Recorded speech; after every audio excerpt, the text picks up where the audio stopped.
Episode 82 na tayo ng magandang dilag mga kapuso ngayong araw ng Miyerkules. Nagre-report nga itong tauhan ni Gigi tungkol nga sa pinapagawa niya rito kay Blair at siya na daw talaga ang bahala dito. Sabi naman ni Gigi, mag-ingat ka, tuso yung si Blair, baka saktan ka. Nako, okay lang yun Ma'am Gigi, basta hindi yan makakapengol sa akin.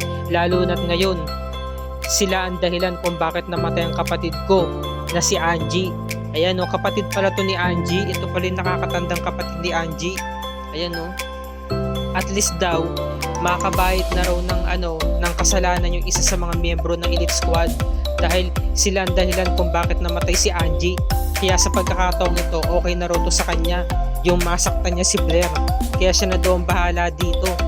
At ito na nga, patuloy na nga binububog itong si Blair dahil kulang pa talaga yan sa mga ginawa niya na malulupit kay Gigi noon.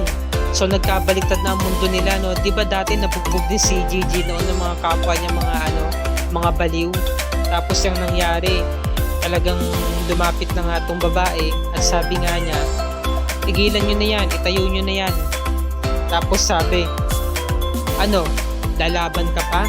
Para sabihin ko sa'yo dito sa lugar na to, hindi puro saya ang aabutin mo. Sabi niya, pahihirapan ka namin dito. So, inilagay na nga siya doon sa kwarto. Samantala, nag-uusap nga tong dalawa, sina Donna, at tapos na yung trabaho nila. Nabigla sila dahil dumating nga si Attorney Eric. O Eric, anong ginagawa mo dito? Gabi na.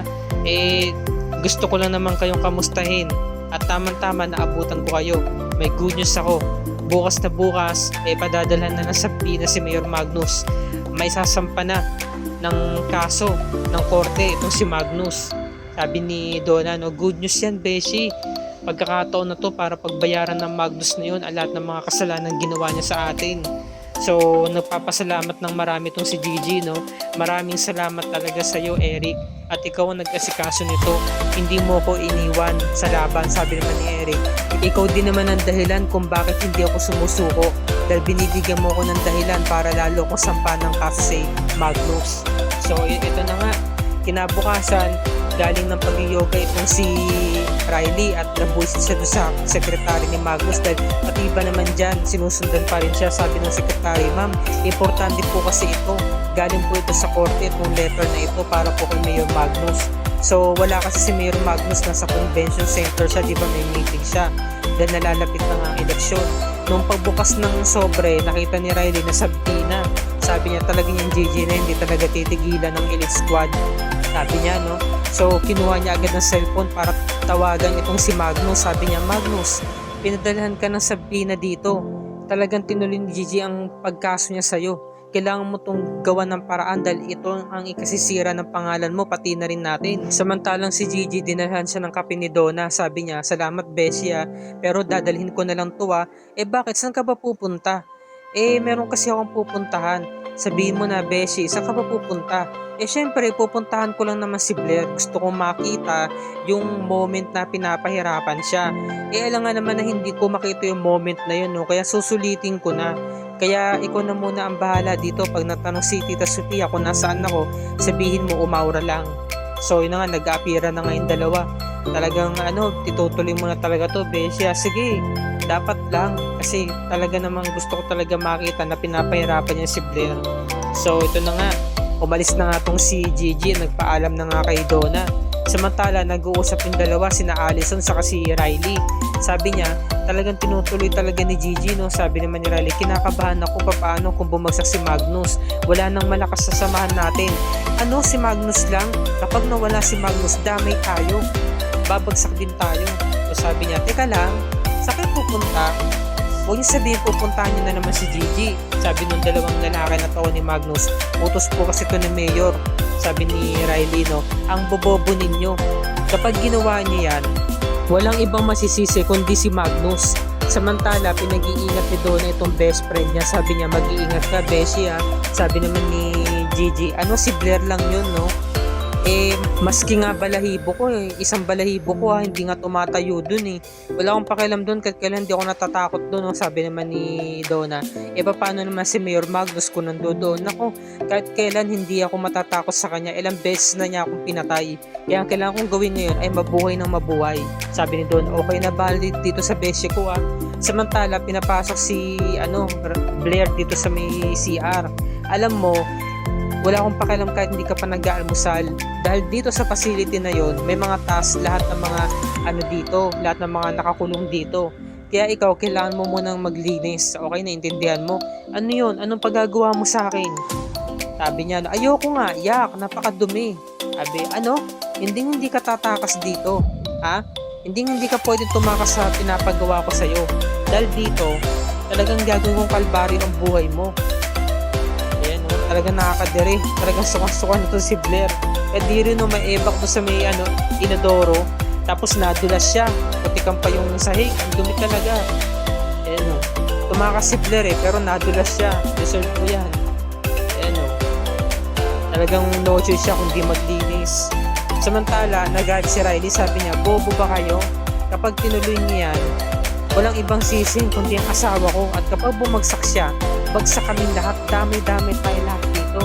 Ngayon nyo pa talaga naisip yan? Sabi ng mga tawa ni Magnus, utos po kasi ni Mayor. Susunod kayo sa akin? Okay, Mayor. Mas lalo kayong malilintikan. So nakinig na nga. Ipasok nyo na yung mga gamit niyan, umalis na kayo. Sabi naman ni Riley, tatawag ako ng abogado para kay Magnus. At ikaw, mabuti pa Allison, puntahan mo na si Blair para makakuha ka ng ideya. Baka meron ng plano si Blair tungkol sa mga kalaban natin. O sabi naman ni Allison, kinakailangan niya nga naman puntahan si Blair para malaman kasi si Blair talaga ang utak ng kanilang samahan, di ba? Siya mismo ang leader ng elite squad Siya kasi nag-iisip ng mga plano. Samantalang tong si Blair, ito na nga, nagtimpla na siya ng sabon. At nililinis na niya, iniiskoba na niya. Di rin, nasusuka siya Pinipigilan niya yung yung pagsuka dahil naamoy niya ang baho. Puro dumi Sabi na nagbabantay hindi kayo ng paglinis. Bilisan mo. Di rin, Tiniis niya yun, Buti nga sa'yo, deserve. Kulang pa yan.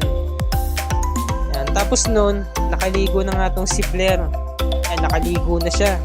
Dahil ang dumi niya Ngayon, pinuntahan siya nung babae, kapatid nga ni Andy. Sabi niya, bubulihin mo na naman pa ako?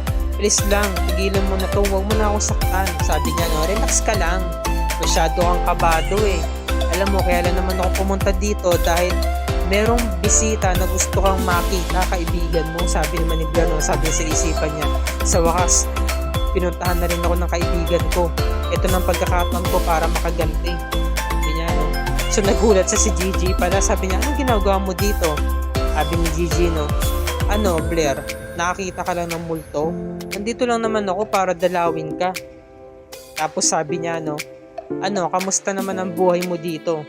Grabe, Wala talagang pinagbago tong lugar na to.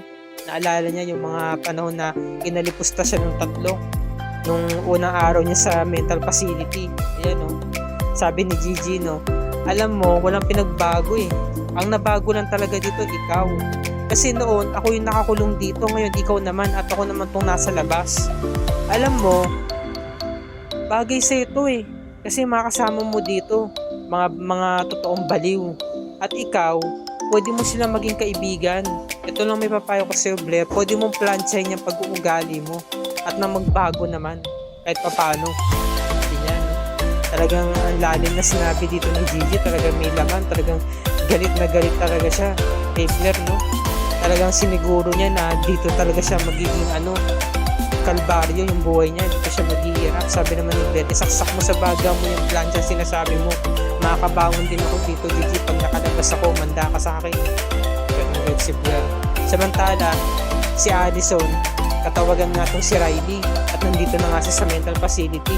Bigla siya nagtago, napatras siya dahil nakita niya yung mga bodyguards si Gigi.